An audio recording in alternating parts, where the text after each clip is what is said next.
A KPMG realizou um estudo no Brasil chamado Maturidade de Compliance no Brasil. O objetivo desse estudo era meio que entender como é que a gente enxerga essa parte de compliance e o quanto ou como a gente se comporta perante a ela.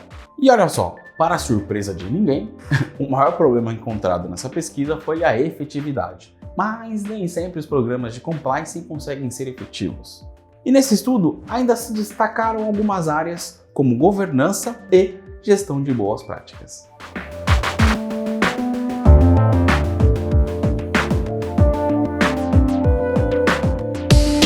Hoje nós vamos falar sobre os principais compliances utilizados no Brasil.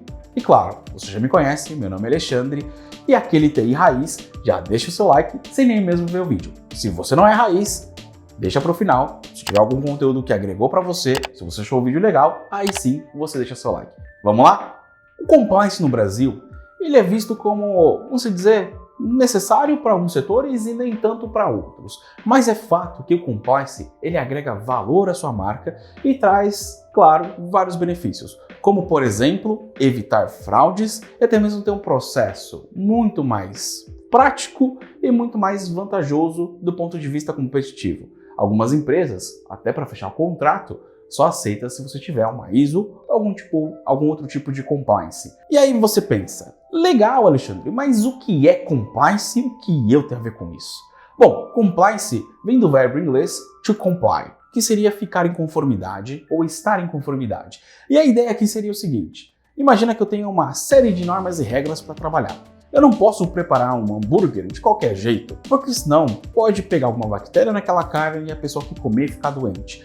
Então, como é que eu faço para resolver isso para todos os restaurantes e garantir que todos eles tenham um processo de tratamento da carne adequado?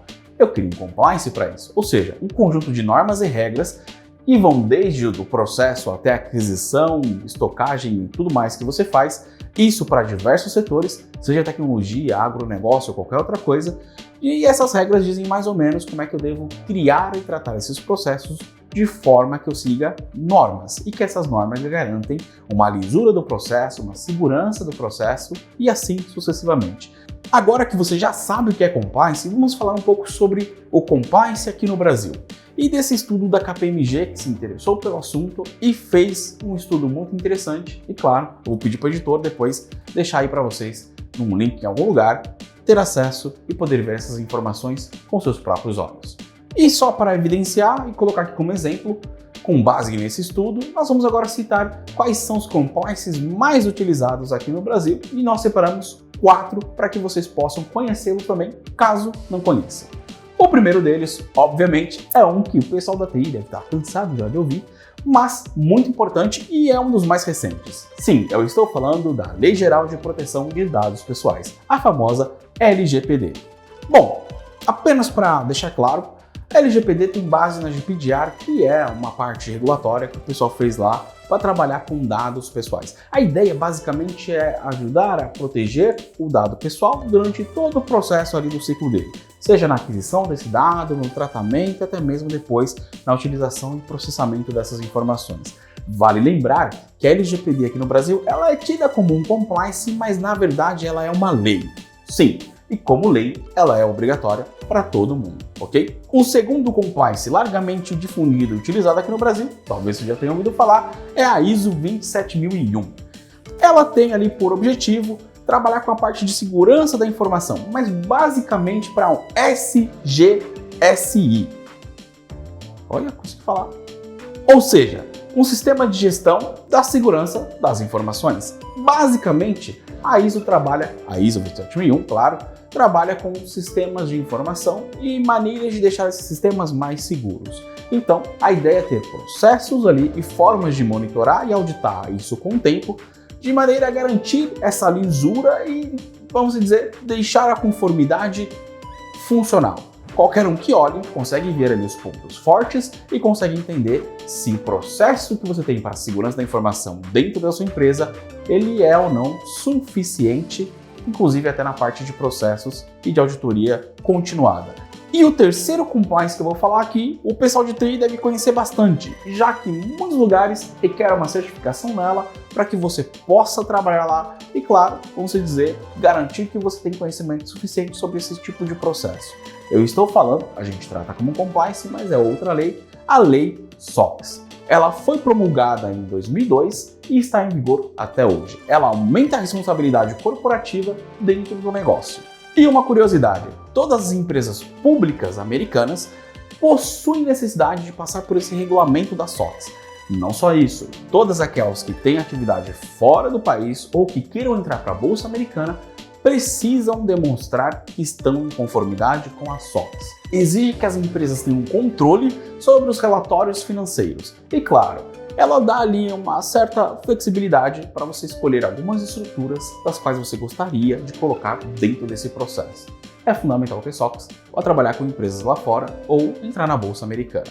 Bom, e aqui a gente chegou no quarto compliance, e ele é também bem conhecido aqui no Brasil, e a gente falou dele aqui já em alguns vídeos, e principalmente na parte ali de e-commerce. Eu estou falando do PCI-DSS. O PCI-DSS foi instituído para fazer a proteção do titular de dados do cartão de crédito. Basicamente, ele trabalha apenas com essa parte mais específica, mas é uma série de regras e normas que você precisa seguir para garantir de que os dados de pagamento de alguém está seguro, ou que você pelo menos segue todo o processo necessário para garantir esta segurança. Então, o PCI é fundamental para todo mundo que quer trabalhar com essa parte de pagamentos. Empresas financeiras, recebedores, entre outros tipos de empresa, se você recebe um cartão de crédito de alguém, processa esse dado de forma digital, ou seja, não é só passar lá na maquininha, você precisa prestar atenção e estar antenado ao que acontece com as definições do PCI-DSS. Afinal de contas, você não quer ter nenhum problema vazando dados de cartão de crédito de alguém ou até mesmo outras informações de pagamento. E para isso, é claro, você pode contar com o PCI para manter esse controle e garantir que as informações estão seguras durante todo o processo. Bom, e aqui eu gostaria de deixar uma conclusão para vocês. Não importa o tipo de compliance no qual você precisa estar sujeito ou a norma que você quer ter como, padrão na sua empresa, é fato que regras internas ou externas, compliances e etc., geralmente é difícil da gente implementar, requer vários níveis de controle ou várias pessoas trabalhando sobre esse mesmo assunto, mas aí eu trago uma boa notícia. Aqui na Icon nós temos várias ferramentas que já possuem relatórios para diversos compliances diferentes, até outros que a gente não citou aqui, e a gente pode te ajudar com esse braço tecnológico. Ou seja, o compliance ele pode ser dividido em algumas etapas. Algumas etapas são controles que você precisa ter ou prover através de ferramentas e soluções que você implementa no seu ambiente. E é aí que eu posso te ajudar. Aqui na Icon eu tenho ferramentas para auditoria e controle, até mesmo relatórios sobre SOX e Patch Management, entre outras coisas mais. Então, se você precisa passar por algum tipo de compliance, mas não tem a ferramenta para demonstrar controle, entre em contato com a gente, que com certeza a gente vai poder te ajudar. E obviamente, se você gostou desse vídeo, se a gente te ajudou em algum momento, não esquece de dar aquele like para fortalecer nosso trabalho e compartilhar esse vídeo com todos os seus amigos que trabalham na área de TI ou segurança da informação. Afinal de contas, se cada um de nós fizer a sua parte, a internet sempre será, ou poderá ser, um lugar mais seguro para todo mundo. Eu deixo aqui meu muito obrigado e até o próximo vídeo.